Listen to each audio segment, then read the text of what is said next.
Welcome to the Deep Dive. Today's September 9th, 2025, and we are really digging into some major AI news stories. It's your shortcut to getting up to speed fast. And here's the really interesting part. This whole deep dive called AI Daily Deep Dive. It was actually researched and generated entirely by AI. Hey, yeah. Quite the meta example, isn't it? Totally. So our job today is to unpack these AI-selected stories and just give you the core takeaways. Exactly. We'll boil down what's happening across the AI scene, not just the what, but really the why it matters, connecting those dots for you. Okay, first stop. Apple. They just launched their new products. iPhone 17 lineup, yes, but also a new iPhone Air, sort of a throwback to those really thin designs. Right, the hardware focus. But, in this AI era, the big question mark is the software side. And noticeably, no big AI-powered Siri upgrade. That seems to be pushed to 2026 now. Yeah, and that's where it gets fascinating, strategically speaking. They did announce some, let's say, foundational AI bits, visual intelligence, Genmoji, basic stuff. Okay. But the lack of a major internal AI leap, it really suggests they might be looking outwards, maybe partnerships. Google Gemini is one name floating around, or even buying an AI company. Which is pretty different for Apple, right? They usually build everything themselves. Exactly. It signals a possible shift, maybe combining their, top-tier hardware with someone else's best-in-class AI instead of trying to build it all from the ground up right now. Interesting. Okay, let's shift from phones to, well, the brain of the AI itself, OpenAI. They put out a really important paper. Ah, yes. Why language models hallucinate. Right. And their argument is kind of stark. Hallucinations aren't just random errors. They're systemic flaws, baked in almost. They point to two main things. First, the pre-training. Models guess to fill gaps because they have incomplete data. Like the paper mentions, it confidently gave 3 wrong birthdays for one of the authors. Right. Confidently wrong. And second, the way they evaluate models after training, it actually penalizes uncertainty. So the AI is basically encouraged to just guess, even if it's not sure.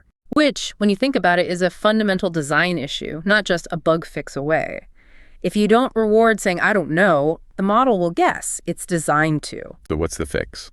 Well, the paper suggests rethinking how we evaluate them. Maybe give partial credit for saying, I'm not sure, use confidence scores. It's really critical for areas like finance or medicine, where a wrong guess is much worse than no answer. Makes sense. Okay, hardware time. NVIDIA.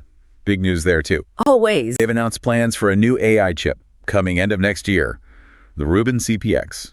It's based on their next big architecture, Rubin, taking over from Blackwell. And this chip is aimed at really, really complex stuff. Like video generation.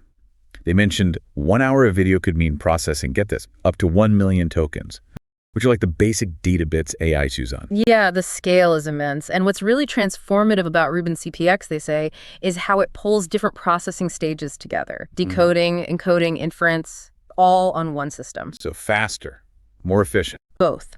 Big efficiency gains, lower latency. It makes harder tasks more practical. And the numbers NVIDIA threw out are staggering. $100 million investment in these systems could potentially bring back $5 billion in token-related revenue. Wow. It just underlines the huge money involved and how NVIDIA is staying way out front in the hardware race. Okay, finally, let's pivot to a more challenging topic, the human side, the societal impact. Right. Feminist author Laura Bates has a new book, The New Age of Sexism, and she's arguing AI is becoming a new vector for, well, misogyny. It's a powerful argument. Yeah, she points to things like AI sex bots, AI girlfriends, even how virtual assistants like Siri and Alexa, which are often feminized, apparently face abusive interactions like 10% of the time. She says this normalizes exploitative ways of interacting. And the deepfakes issue, too. Oh, absolutely. The fact that deepfakes can be made so easily now, even by kids, that's a serious concern she raises. And if you zoom out, Bates connects this to a bigger picture. She argues AI risks embedding old patriarchal biases deep into society's new infrastructure.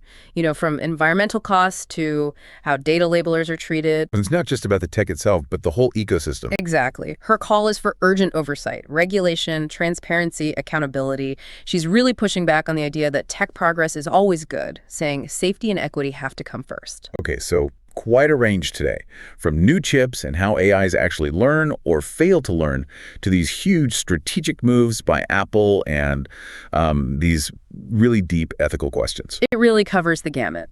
So wrapping up, what does this all mean for you listening? Clearly, AI is changing things incredibly fast. Cutting-edge hardware, systemic software flaws, major company strategies, and these profound ethical debates. It's everywhere. And that brings us to the real question, doesn't it? As we see AI weaving itself into, well, everything, our phones, our work, our society, what's our collective responsibility here? How do we steer this powerful technology towards a future that actually prioritizes human well-being and tackles these really complex challenges head on? Something to think about.